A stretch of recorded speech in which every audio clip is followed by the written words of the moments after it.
Where is the child who has been born King of the Jews? For we have observed his star at its rising and have come to pay him homage. Oh, do you know? Okay. How about your friend here? Do you know where he is? No? All right. Look, it's been a really long journey. I'm tired. But if we can just find that child, it will all be worth it.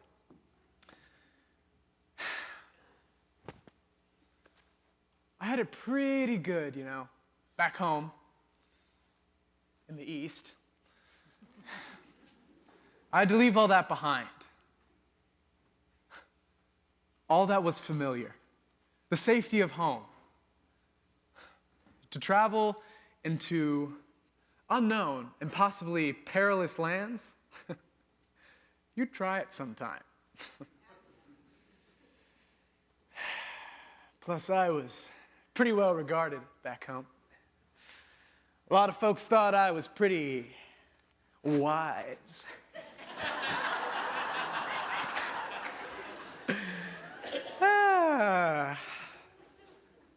Until I started hearing voices in my head. Then I'm pretty sure a lot of folks just thought I was a big nut job. But you see, we have a gift. My friends and I, we magi. We can read the stars, you see. And I remember, on this one particular night, I saw an absolutely magnificent star in the sky that I had never seen before. A light so bright it seemed to illuminate in the very darkness of my soul. And from that place inside of me, from there, I heard a voice telling me of a birth of a child in whom the very light of God lives and breathes on this earth. And the voice said I should find him if I follow the star. Of course, I was afraid at first. I mean, a mysterious voice from within. Oh. Should I trust it? Should I risk a journey that is uncertain at best?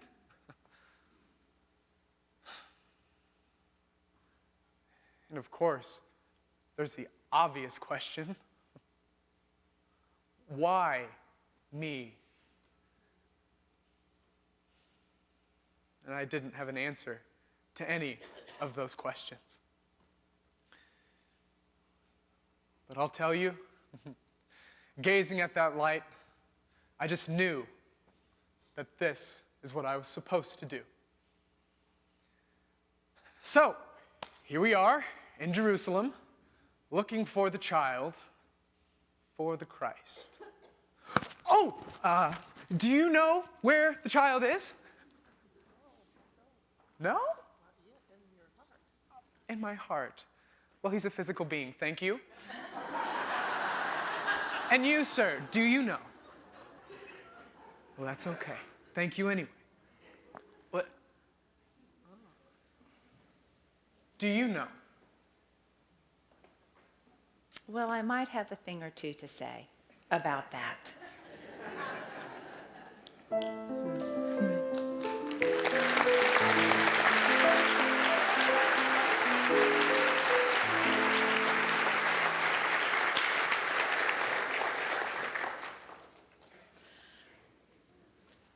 There was Luke Harbor with his buddies Bruce and Jan, and what a great job they did. What a great job they did, yeah.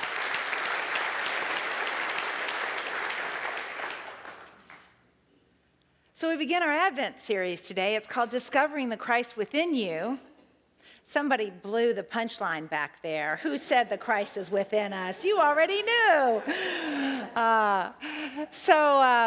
It's discovering the Christ within you. And, normally during Advent, we don't talk a lot about the three wise men because they actually come to the scene late, right? They come after Jesus is born. So this whole series of season of Advent, we're usually focused on awakening to the Christ and preparing for the birth of the Christ and so forth. But what I've noticed as I went back and did some studying is that the journey of the wise men is really our journey. And that Advent is a journey. Like Reverend Eileen said earlier, it's a time of preparation. It's really a time of discovery and of making space to come to know the Christ more deeply. So we have decided this will be our theme this year, that we're all going to take this journey together to discover the Christ. But we're full of all kinds of misnomers in Unity because we say things like, well, Christmas is about the birth of the Christ, or it's about discovering the Christ. But how can something be born that's already there? I mean, the Christ is already in you. And we know that the real Christmas message is not about looking for the literal, physical child. It's about claiming, reclaiming, re-knowing, rediscovering that the essence of the Christ lives within us, that we are the embodiment of that Christ spirit. And so this year we want to truly go deeply to rediscover that. And the Magi have some messages for us, which we'll talk about in just a minute. But first, just a little bit of wise man trivia, if you will, some trivia tidbits. And the first is that, did you know that we don't know how many wise men there actually were? Nowhere in Scripture does it say 3. No, in fact, there's likely could have been as many as 10. But we didn't think Jan would want to make that many costumes, so... So we stayed with 3. No, they suspect that the reason 3 was chosen is that, for legend, really, it's because there were 3 gifts given, but we don't know. And the other thing is that they were likely not actually kings. They might have been, but likely not actually kings. They were magi, and magi were known to be wise people who understood the stars as in astrology, who could read them and interpret them. So they were deeply spiritual. But the other tidbit about them is that they were not Jewish. They were not looking for their own Messiah. But as all spiritual people do, they had a sensitivity about them. They sensed that something was happening. What you heard in the script is that he heard the calling. He heard the message and knew he had to respond. So it's no wonder that there's some confusion about the wise men. Actually, some researchers suggest that they didn't show up on the scene until Jesus was maybe a toddler. And I know that totally blows all of our little nativity scenes, doesn't it? Because I know when I was a kid, the wise men were right there with the newborn baby. That's how I got my Christmas story, was right from the nativity scene. So certainly there has been some confusion. In fact, you may have heard about the one southern town that got very confused. About every year they took great pride in setting up a beautiful nativity scene. It was the pride and joy of this small town. And one day a tourist drove through town, and he too slowed his car down to pass and look at all the beautiful figures there in this life-size nativity scene. But he was puzzled by one thing. He happened to notice that the wise men were wearing firemen's hats. He scratched his head and he looked for clues. He couldn't figure out, what was this a town about? Did they have, loyalty to the fire department? He couldn't quite understand. So as he was heading out of town, he stopped at the Quick Trip to get some gas, and he went inside and asked the clerk there, said, "Ma'am, that's a beautiful nativity scene that you all have offered to the community, but I just don't understand how it is that the wise men are wearing firemen's hats." And she said, "You Yankees are all the same. You never read your Bible, do you?" And he said, well, I beg your pardon, I do read my Bible. And she said, well, then you would know. It says right here that those 3 wise men, they were traveling from afar.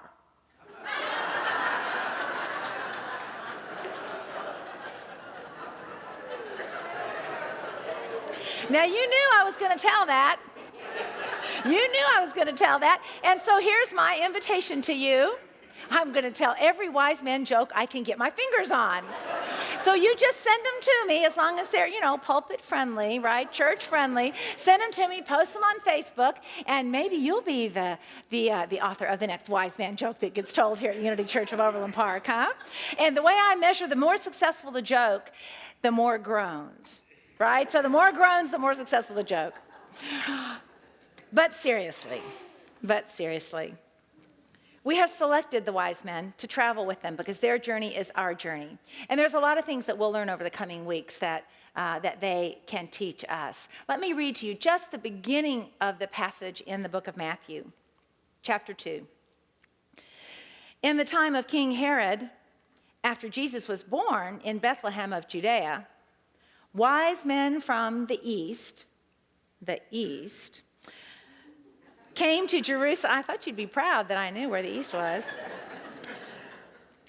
Wise men from the east came to Jerusalem asking, where is the child who has been born King of the Jews? For we observed his star at its rising and have come to pay him homage. Where? The first word that the Magi speak is the word where. And do you know that that's the first word spoken by humans in the book of Matthew? In all of the Christian Bible, the first word spoken by a person was the word where. So it's understandable that the author meant that word to be important. Where do we find this baby? And we know that means where do we find the Christ? And it is in us. You will never be closer to the Christ than you are right now. You will never be more deserving of being a carrier of the Christ than you are right now. That's where it is. The Christ is in you and in every person, no matter what. It's the truth. So the question, where, is a powerful question, but I think the more powerful question actually is, how do I go about finding it? Right? How do I go about reclaiming it? Because you can hear somebody tell you that there's a Christ nature, that there's a divine essence in which you were created, but how do you come to believe that? How do you come to know it and to claim it and to realize that it is the truth of you? And that's what we're going to talk about. So in this story that we're speaking of today, they were following a star. And the star represents the light, the illumination, the wisdom of God being passed through us, right? And the Magi, while they were not Jewish people, they were deeply spiritual people. And so they were accustomed to turning within. They were accustomed to listening deeply, using their power of intuition. And so the first step for you and me as we go about this Christmas season of wanting to really know the Christ more deeply than ever before. And I want to be clear, it is my intention, it is our intention that everyone here at the end of this Christmas season, that you will know more deeply, more surely than ever before, that at the core of you, you are divine. The Christ that Jesus fully embodied, the man that embodied the God self fully, completely, that Christ potential is in everyone. So we're going to rediscover, remember, and reawaken to it together. So the first step in that process is to pray and meditate and listen. To pray and meditate and listen. You know, Advent is a great time for you to beef up your spiritual practice, to take more time in the morning, to center yourself before you go out into the world. Just last week, I had 2 different people tell me that they had chosen to really lift up their spiritual practice. And one of them just shook her head and said, you know, I know that it works. It works when you work it, right? It works when you work it. Prayer and meditation works when you work it. That's why it's called a practice. That's why it's called a practice. And we all stray away. Some of you are here for your first time, maybe in a long time. This is an opportunity for you to remember and reacquaint yourself with your spiritual practice of prayer and meditation. I'm reminded of a poem that, this time of year we're so busy with parties and shopping and all manner of things to do that we think we're too busy to pray. We want to get up and hit the stores right away, right? Well, this poem says, I woke up early this morning and jumped right into my day. I had so much to accomplish that I didn't take time to pray. Troubles just tumbled about me, and heavier came each task. Why doesn't God help me, I wondered. But he said, you didn't ask. I woke up early this morning and paused before entering my day. I had so much to accomplish that I had to take time to pray. You see, that's the truth. I mean, there's sort of an inverse relationship. If you've got a full and busy day, all the more reason to take your time to pray and meditate, whatever that looks like for you. And then the key is to listen. To listen, because the Magi listened, didn't they? We're told a little further on in Matthew chapter 2, they set out, and there ahead of them went the star that they had seen at its rising, until it stopped over the place where the child was. Now, you and I don't all have stars to follow, not literal and figurative stars. Would that God would speak quite so clearly. And yet, really, when you think about it, the star wasn't so clear either. Somehow they had to intuit their way to find themselves right beneath that star. So you and I have to learn to listen as well. We've got to learn to recognize that voice of the divine in us. And people will say to me, well, Patricia, how do you know that's God's voice? How do you know it's not just your ego or it's just, something you've heard somebody else say? Well, here's the thing. The more you pray and meditate, the more your spiritual practice is consistent and strong, you will come to recognize that voice. You will come to trust that voice. And you will know how it is that God speaks to you. So when I say voice, I'm referring not necessarily to audible words, although some people do hear audible words. It may be a profound knowing that you just can't deny. It may be a feeling in your gut, that mark of intuition that's listening, but you have to ask first. When the words I used in our meditation this morning where Jesus said, ask and it will be given, seek and you will find, knock and the door will be opened. We begin by asking in prayer for guidance, for wisdom, and then listening, and then listening. And the wisdom and guidance that you seek doesn't always come right in that prayer time. It may come hours, days, weeks later. But when it comes, you know. And because your practice is consistent, you're able to trust that wisdom when it comes to you. Some people say the way they know that it's God's voice speaking to them is that it creates a sense of peace in them. I'm not sure that's always the case for me. There is a moment of profound peace, and then sometimes it's followed immediately with a little bit of fear, which we're going to talk about next week, actually. So the first step is to pray, meditate, and listen. And that's what we get from this part of the story so far. There's something else that will help you to open your heart, to remember, to rediscover, and to reawaken to the Christ in you. You won't find this in the wise men's story. And this step is to forgive. This step is to forgive. Because the thing about this heart space that we have, where the Christ resides, is that we're the ones who cover it up. Pain and woundedness, and judgment and resentment, all of that becomes a casing over our heart. So if you're going to rediscover this Christ in you, you're going to need to chip away at that. And you say, well, Patricia, it's the first Sunday of Easter. Do we have to go so heavy already? Do we have to start forgiveness? Can't I just, eat my candy canes and sing Christmas carols? And yes, you can, and I hope that you do. And I want you to know that there's never a better time to forgive than Christmas. There is so much love in the air. There's so much good music that opens your heart, right? There's so much compassion out there, people giving and receiving. The energy is alive. The energy field is alive.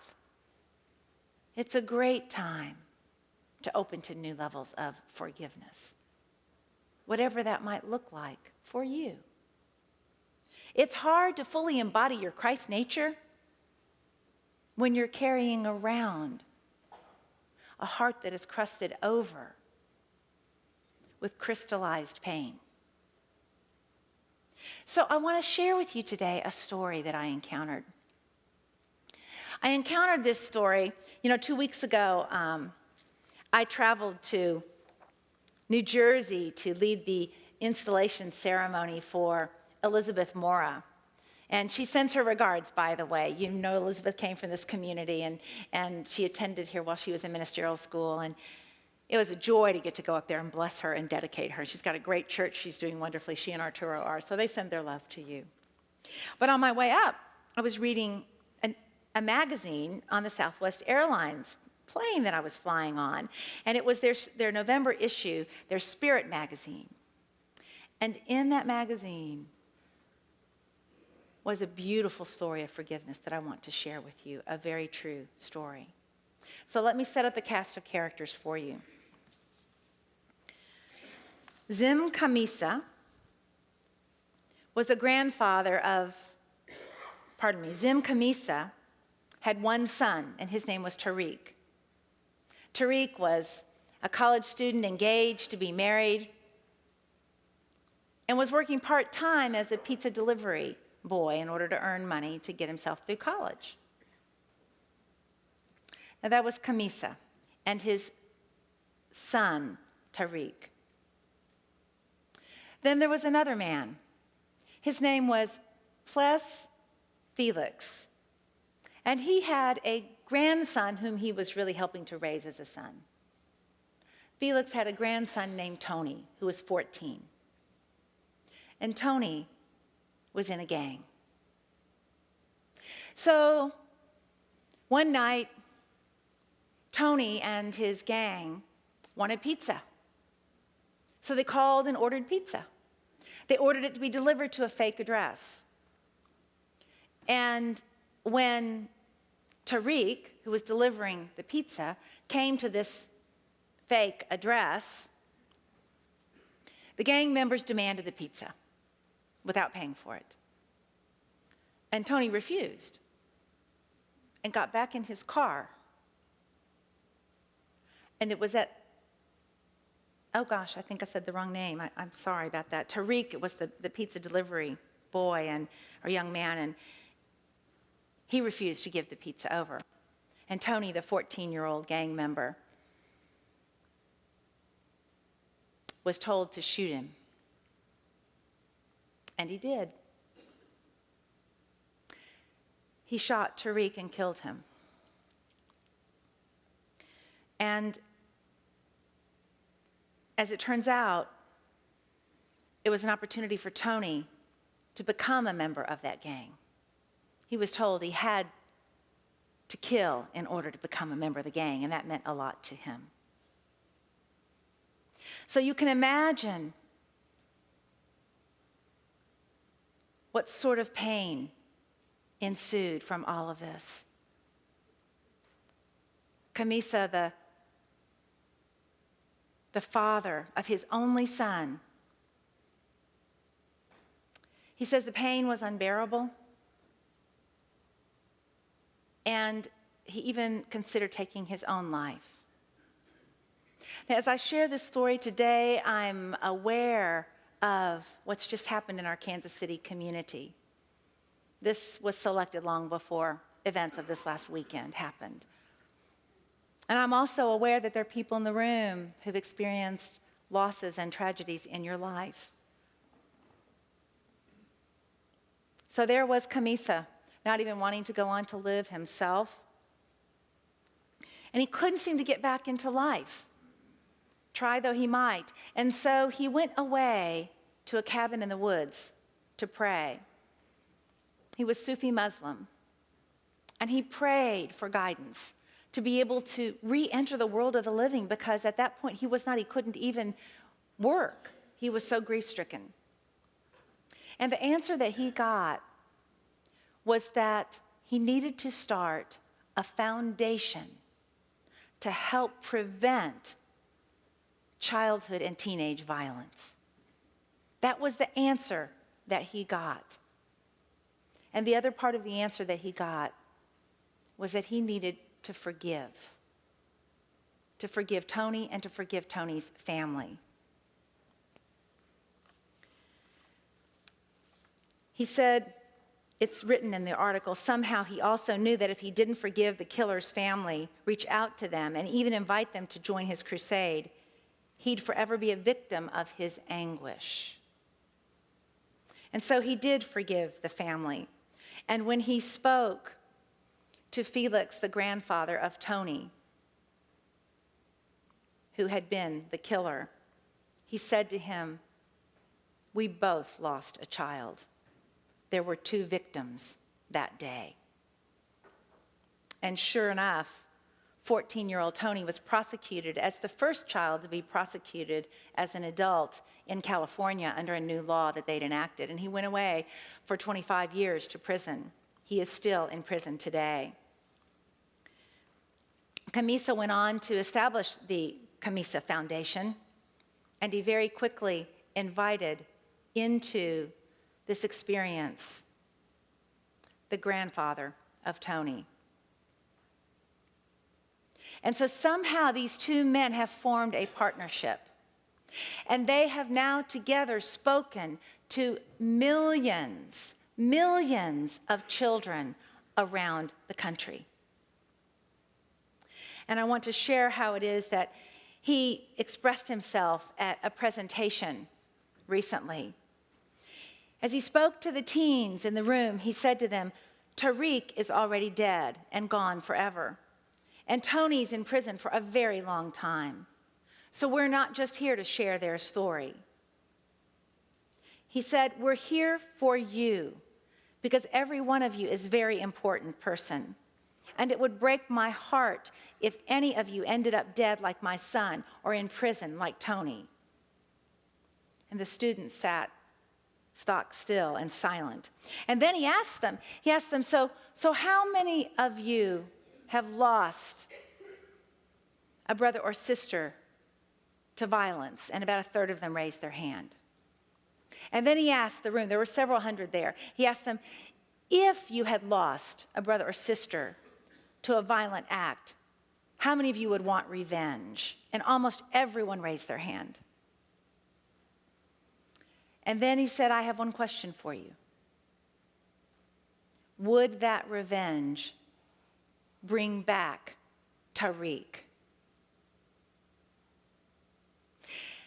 And so it is that he's gone from school to school speaking in the United States, in Canada, in other countries as well.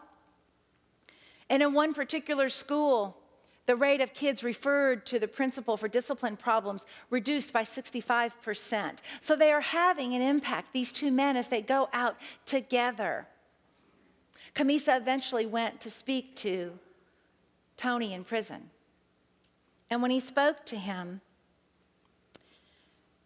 he wanted to know what Tony's last moments were like. He wanted to know what Tariq's last moments were like.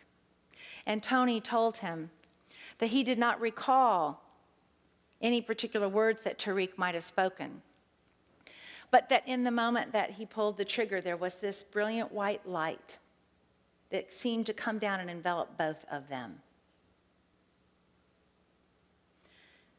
After I shared this story at the first service, a woman went through the line and gave me permission to share with you that she had heard Camisa speak at Unity in Richmond, Virginia. She says she will never forget his message and how it affected her. She said, I kept thinking, if he can forgive that, how far can I go in forgiveness? And then she shared what it is that she was working and had forgiven.